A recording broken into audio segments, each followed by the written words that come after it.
ہمیں اس کے متعلق میں بتا دیں۔ اچھا، بسم اللہ الرحمن الرحیم، لا الہ الا اللہ محمد رسول اللہ۔ خوبانی کے دو بڑے اقسام ہیں ہمارے جو مین ہے، وہ ایک تروٹ اور ایک بادامی۔ یہ دو قسم کے چل رہے بہت عرصے سے، اور بطور جو ایگریکلچر میں جو میرا جاب تھا یا جو پروفیشن رہا ہے،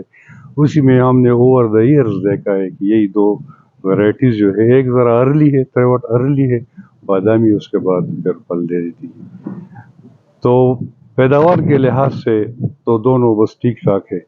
البتہ مارکیٹ کے لحاظ سے یہ ہے کہ تروٹ کا ریٹ اچھا رہتا ہے، کیونکہ وہ پھل ذرا ارلی جلدی آ جاتا ہے، کچھ 15-20 دن کے وقفے سے پہلے آ جاتا ہے، تو اس میں یہ فائدہ ہوتا ہے کہ زمیندار کو اچھا ریٹ مل جاتا ہے۔ اور اس وقت میں جو KPK کا جو موسم ہے، اسی کے لحاظ سے یہ پھل جب پہنچ جاتا ہے مارکیٹ میں تو اس وقت اور علاقوں کا پھل نہیں ہوتا، کیونکہ سوات کا جو علاقے ہیں وہاں جو مطلب یہ خوبانی کے جو فروٹ ہے وہ بھی لیٹ ہوتے ہیں، دوسرے علاقوں میں بھی، پھر جو گرم علاقے اس میں ہوتے نہیں یہ پھل۔ تو KPK خاص کر جو ہماری پشاور ویلی ہے، چارسدہ، مردان، نوشہرہ وغیرہ، اس میں یہ فروٹ جو ہے یہ بہت اچھے وقت پہ پہنچ جاتا ہے اور اچھے پیسے اس کے آ جاتے ہیں زمینداروں کے پاس۔ لیکن اس میں گزشتہ 10 سال سے میں دیکھ رہا ہوں کہ یہ ایک ڈکلائن ہے، یہ اس کا جو پیداوار ہے وہ نیچے جا رہا ہے، اور پھلوں کے جو باغات ہیں ان میں بھی مختلف قسم کی بیماری آ رہی ہے، تو اس کی وجہ سے وہ پودوں کی تعداد یا جو باغات کا جو رقبہ ہے وہ سکڑ رہا ہے، کم ہو رہا ہے اس پہ۔ تو بیماریوں کا تو یہ ہے کہ اس کی جو بڑی بڑی بیماریاں ہیں یہ تو ویل ناؤن ہے کہ ابتدا میں کیڑے وغیرہ جب لگ جاتے ہیں، یا پھل کی مکھی کا ابھی بہت زیادہ مسئلہ ہو رہا ہے، پہلے یہ نہیں تھا، لیکن یہ کلائمیٹ چینج کی وجہ سے پاکستان کے اوپر کلائمیٹ چینج کے اثرات آہستہ آہستہ واضح ہو رہے ہیں۔ اور یہ جو اب ہم جس موسم میں کھڑے ہیں، اور آج میرے خیال میں 7 مئی ہے، تو آپ دیکھیں کہ یہ کتنا ٹھنڈا موسم ہے، تقریباً 21 یا 20 کے قریب جو ہے نا وہ ٹمپریچر ہے۔ تو اس میں اس پھل کو ابھی مارکیٹ میں ہونا چاہیے، لوگوں کے پاس ہونا چاہیے، لیکن وہ ابھی تک باغات میں ہے۔ وجہ اس کی ہے کہ پھل جو ہے وہ وقت پہ پک نہیں رہے ہیں، سرد موسم کی وجہ سے اس کے جو پکنے کا عمل ہے وہ بہت زیادہ متاثر ہو گیا ہے۔ زمینداروں کی طرف سے جو ان پٹس ہے، جو پوٹاش وغیرہ یا جو بھی اور فرٹیلائزر، وہ تو وقت پہ ڈالے گئے ہیں، لیکن جب ٹمپریچر مناسب نہ ہو تو آپ بہت زیادہ خوراک بھی دے دیں تو وہ پھل آپ کو بر وقت نہیں دے سکے۔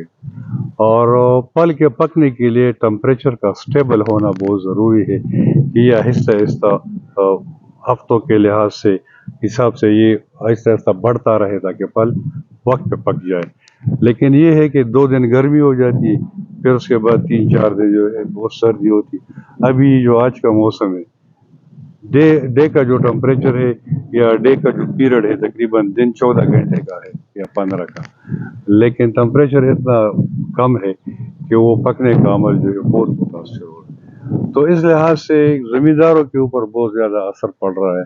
کیونکہ انہوں نے تو تقریباً تمام کوششیں کی ہے، سارے ان پٹس ڈالے ہوئے ہیں، فرٹیلائزر، پوٹاش اور بہت ساری چیزیں۔ اچھا، اس میں کچھ اور باتیں بھی ہیں اس کے ساتھ جو جڑی ہوئی ہے، وہ یہ ہے کہ کیڑے مکوڑوں کا جو سلسلہ ہے نا، جو اٹیک کا سلسلہ ہے، وہ یہ تھا کہ 10-15 دن کے لیے جو کیڑا آ جاتا ہے وہ باغات پہ اٹیک کر لیتا ہے، زمیندار اس کی حفاظت کے لیے کچھ تدابیر کر لیتے ہیں،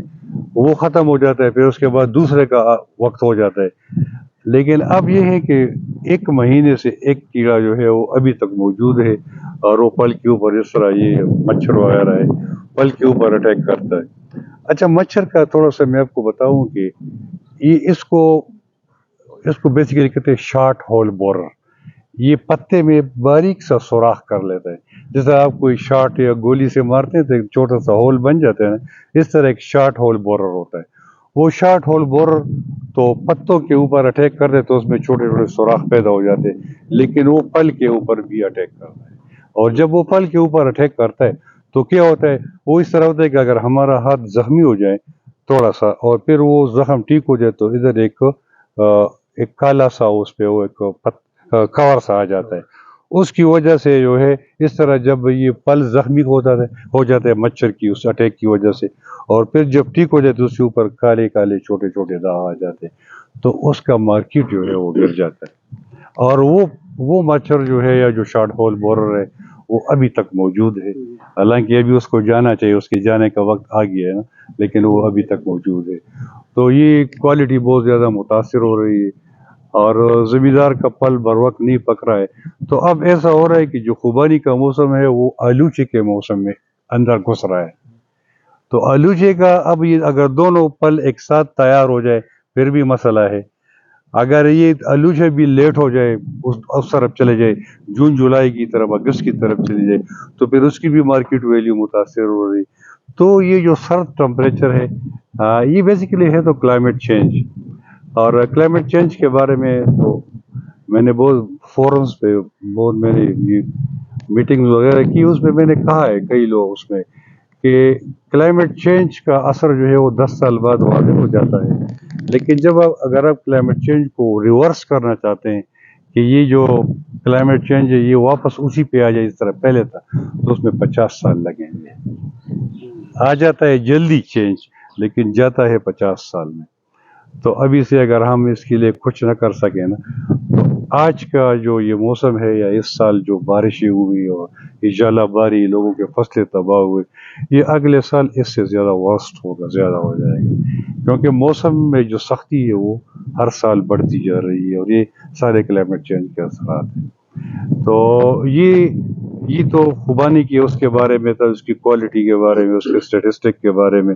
پھر اس کی مارکیٹ ویلیو کے بارے میں۔ زمینداروں کا تو یہ ہے کہ دیکھیں، ایک تو مہنگائی بہت زیادہ ہے، مہنگائی کی وجہ سے لوگ رول رہے ہیں، پھر اگر یہ پھل بھی وقت پہ نہ آ جائے یا اس کا مارکیٹ ویلیو ابھی، اور بھی وہ سارے فروٹس ہے ویجیٹیبل آپ دیکھیں تو لوگوں کے جو ایکسپیکٹیشن تھے اس کے مطابق نہیں آئے نا، تو وہ بہت زیادہ لاس ہو رہے ہیں لوگوں کو۔ اللہ خیر کرے، اللہ بہتر سچویشن لے آئے، ہم سب دعا کریں گے انشاءاللہ۔